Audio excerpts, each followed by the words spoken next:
GPA 5 পেয়েছি। বর্তমান অনুভূতি আসলে খুবই ভালো। আমি জিপিএ 5 পেয়েছি এবং গোল্ডেন এ প্লাসও পেয়েছি। খুবই ভালো লাগছে। বাবা মার স্বপ্ন পূরণ করতে পেরেছি, বড় ভাইয়ের স্বপ্ন পূরণ করতে পেরেছি, নিজের একটা স্বপ্নের ধাপ এগিয়েছি। আমি এসএসসিতে জিপিএ 5 পেয়েছি। বর্তমান অনুভূতি আসলে খুবই ভালো। মানে রেজাল্ট পাওয়ার আগের অনুভূতিটা খুবই নার্ভাসনেস কাজ করছে, বাট রেজাল্টটা যখন পাইছি আলহামদুলিল্লাহ অনেক ভালো লাগছে।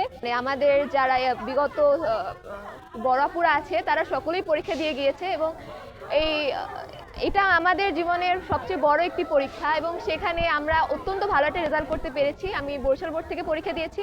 বরিশাল বিভাগের মধ্যে এই বরিশাল সদর গার্লস স্কুল বরাবরই ভালো রেজাল্ট করে থাকে।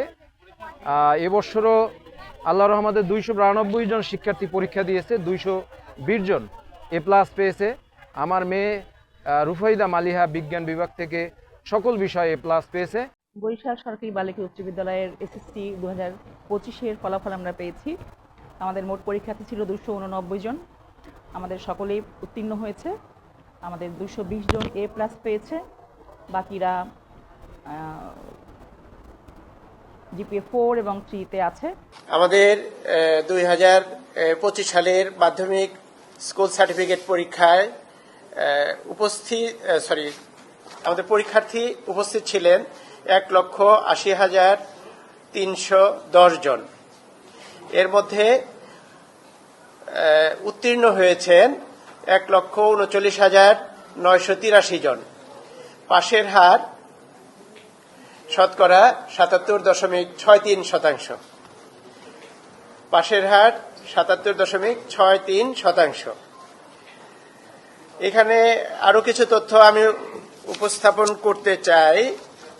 সেটা হচ্ছে আমাদের এখানে ছাত্রদের পাশের হার হয়েছে 73.64% আর ছাত্রী পাশের সংখ্যা হয়েছে 82.01%। ওয়ালটন এখন দেশের সীমানা পেরিয়ে পৌঁছে গিয়েছে 50টিরও বেশি দেশে। ওয়ালটন, ঘরে ঘরে বিশ্বজুড়ে। ভালো লাগছে, আমার অনেক ভালো লাগছে।